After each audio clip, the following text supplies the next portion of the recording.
आता मी हनोईच्या ओल्ड क्वार्टरमध्ये असं छोटंसं हॉटेल आहे, तुम्हाला दाखवतो. असं छोटंसं हॉटेल आहे, हा छोटासा रूम आहे असा.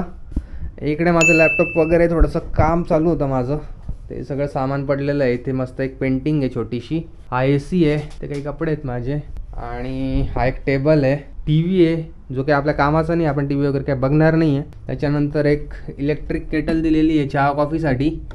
फ्रीज आहे, फ्रीजमध्ये काही नाही आहे पण तुम्ही यूज करू शकतात. त्याच्यानंतर हा असा काही ते एक नोटीस बोर्ड लावलेला आहे छोटासा, डूज अँड डोंट्स. आणि हे आहे वॉशरूम, क्लीन अँड नीट आहे यार. वॉशरूम आहे, इथे बेसिन आहे आणि इथे शॉवर एरिया आहे, हे बघू शकतात. गरम पाणी वगैरे पद्धतशीर आहे. हे असे इथे हॉट वॉटर वगैरेचे काही बटन्स वगैरे दिलेले आहेत, तर सही आहे बेसिकली. आणि तुम्हाला मेन गोष्ट दाखवतो की मी हे हॉटेल कावर बुक केलं होतं. हॉटेल नाही आहे ॲक्च्युली, हा होमस्टे आहे. हे मोठेचे पडदे दिसत आहे तुम्हाला, हे मोठेसे पडदे लावलेले तिकडे, आणि या पडद्यांच्या मागे ना एक बाल्कनी आहे. हे बघा, मोठीशी बाल्कनी आहे यार. 4th फ्लोअरला आहे मी आता इथे.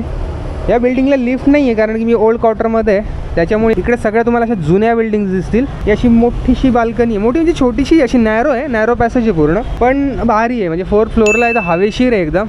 आणि खाली ना हा मेन रस्ता जातोय ओल्ड क्वार्टरचा.